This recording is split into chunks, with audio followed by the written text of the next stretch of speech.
3 days holidays వచ్చినాయని మధ్యలో fathers day కూడా వచ్చిందనేసి నేనైతే మా పుట్టింటికి వెళ్ళిన. ఇంట్లో కేక్ కూడా ప్రిపేర్ చేసి గార్నిష్ చేసేసిన. Happy father's day, happy father's day.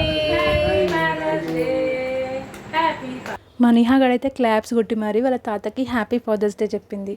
ఇంకా చాలా ముద్దుగా వాళ్ళ తాతకి కేక్ తినిపించింది. మొత్తానికైతే ఈసారి ఫాదర్స్ డే సెలబ్రేషన్స్ మస్తు జరిగినాయి.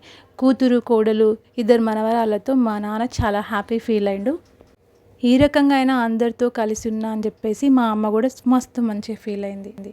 పెళ్ళై అత్తగారింటికి వెళ్ళిపోయిన ఆడపిల్లకి పుట్టిల్లు పరాయి దేశంతో సమానం అనిపిస్తుంది నాకైతే. ఎందుకంటే ఎప్పుడంటే అప్పుడు పుట్టినింటికి అయితే వెళ్ళలేదు కదా, ఎప్పుడో పండుగకో ఫంక్షన్కో వెళ్ళగలుగుతుంది. అందుకే ఇలాంటి ఫాదర్స్ డేలు మదర్స్ డేలు చేసుకోవడంలో తప్పేం లేదనిపిస్తుంది. Please like, share and subscribe.